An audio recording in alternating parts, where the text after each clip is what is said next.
అంటే ఎలాంటి వైఎస్ఆర్ కాంగ్రెస్ పార్టీ మిలిటెంట్న అక్కడ దూకు మదన అంటే దూకేస్తా అంతేగాని నాకు ఇది కావాలనేటువంటి అడిగేటట్టు కదా. ఆయనకు తెలుసు నా వ్యక్తిత్వం, మదనకి ఏమి ఇవ్వాలా, నేను ఏం కావాలా ఆయనకునేది ఆయన తెలుసు. కాబట్టి నేను ఈరోజు వరకు ఆయనకు నాకు ఇది ఇవ్వు అని నేను అడగల. నేను అడగకుండానే స్పాన్ ఆఫ్ 5 yearsలో 2 పదవులు ఇవ్వగలిగిన అంటే అది స్టేట్ లెవెల్లో. ఓకే, మదన్న మిలిటెంట్ అంటున్నారు, అంటే మధుసాగర్ గారు మిలిటెంట్ అని చెప్పి చెప్తున్నారు. అవును. అంటే అలాంటి మిలిటెంట్ ఉన్న భావజ్వాలం కలిగినటువంటి వ్యక్తి ఆ రాబోయే స్థానిక సంస్థలు రాబోయే ఎన్నికల్లో 2029లో ఎలా అకామిడేట్ చేయగలుగుతున్నారు అనే ధీమా మీలో ఉందండి. ఒక్కటి ఖచ్చితంగా రేపు డీలిమిటేషన్ అయితే నేను అడుగుతాను జగన్ అన్న డీలిమిటేషన్ కదా, నాకు అవకాశం ఉంది, నాకు ఈ భాగానంతా మా బీసీ సామాజిక వర్గాలు ఉన్నాయి, మాకు ఇవ్వండి అవకాశం అని అడుగుతాను. అంటే తప్పేముంది, అడగండి అమ్మాయిని అన్నం పెట్టదు కదా. డీలిమిటేషన్ కాకపోతే అడగరంటారా? అంటే ఒక్కటి అప్పుడు సమీకరణలు ఏం మారుతాయో ఎలా తెలుసు? ఓకే, పార్టీలో ఏ విధమైన సమీకరణ ఉంటాయి ఎవరికి తెలియదు. ఓపెన్గా చెప్పండి సార్, 2029లో ఖచ్చితంగా నేను పోటీ చేస్తా అనే గట్టిగా పల్లగుద్ది చెప్పగలరా? సార్ ఇవన్నీ ఎవరికి రేపు ఎవరిది అనేది మనకు తెలియదు. ఈ రోజు ఈ క్షణం నాదే, రేపు నాది కాదు సార్. అంటే భయపడుతున్నారా?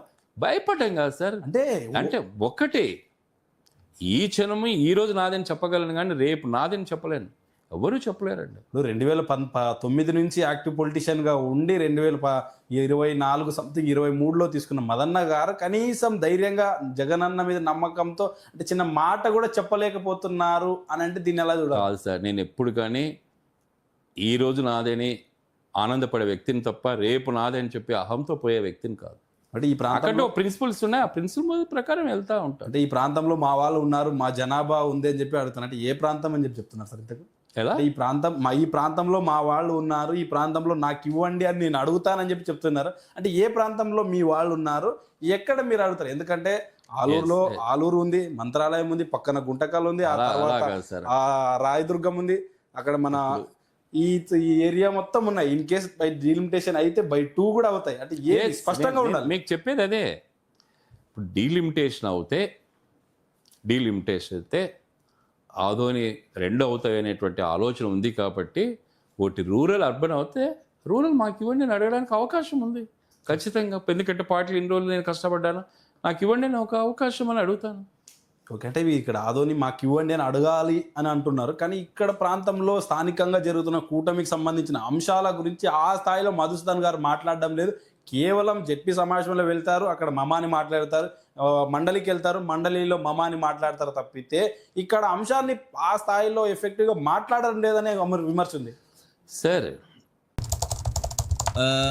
సమస్య జటిలమైనప్పుడు దూకడానికి కూడా రెడీగా ఉంటాం. అంటే సమస్యను ఇక్కడ ఉండేదంతా సూపర్ఫిషియల్గా చూపిస్తూ ఉన్నారు తప్ప వాస్తవాలకు విరుద్ధంగా జరుగుతున్నటువంటి రాజకీయం ఇది. ఈడ అంటే ఈ రోజున మనం ఆదోనినే కాదు, ఈ రాష్ట్రం ఎక్కడ చూసుకున్నా కూడా రాజకీయం అనేటువంటిది స్థానికంగా ఉన్నటువంటి సమస్యలు ఏదో అలా జరిగిందంటారా? జరిగింది. అసలు 2009లో మంత్రాలయం టికెట్ మధుసూదన్ గారికి ఇస్తే అసలు ఎందుకు నామినేషన్ వేయలేకపోయారంటారు? 2009లో ఆస్పీసియస్ డే అంటే మంచి రోజు, నాకు మంచి రోజు లాస్ట్ డే చెప్పారు ఓ స్వామీజీ. సో 15 రోజులు నేను ప్రచారం చేశాను, బీఫామ్ నా దగ్గర ఉంది.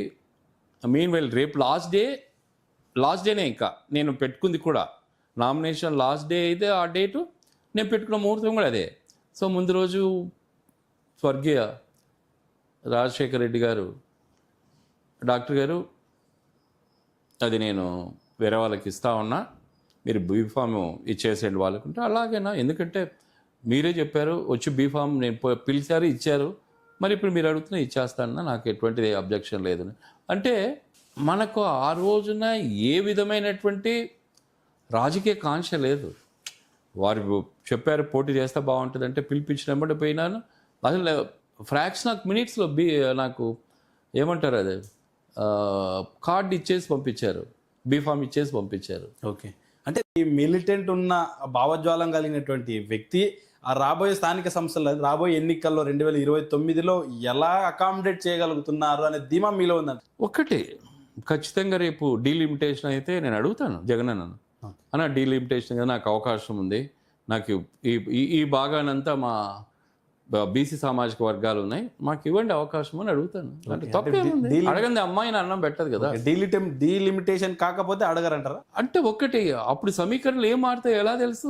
ఓకే, పార్టీలో ఏ విధమైన సమీకరణ ఉంటే ఎవరికి తెలియదు. ఓపెన్గా చెప్పండి సార్, 2029లో ఖచ్చితంగా నేను పోటీ చేస్తా అనే గట్టిగా పల్లగుద్ది చెప్పగలరా? సార్ ఇవన్నీ ఎవరికి రేపు ఎవరిది అనేది మనకు తెలియదు. ఈ రోజు ఈ క్షణం నాదే, రేపు నాది కాదు సార్. అంటే భయపడుతున్నారా?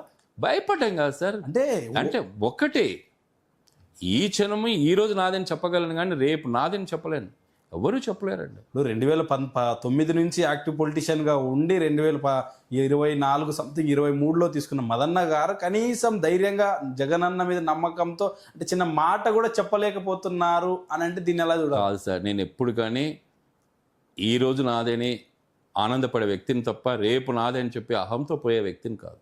అంటే ఈ ప్రాంతంలో అక్కడ ప్రిన్సిపల్స్ ఉన్నాయి, ఆ ప్రిన్సిపల్ ప్రకారం వెళ్తా ఉంటాను. అంటే ఈ ప్రాంతంలో మా వాళ్ళు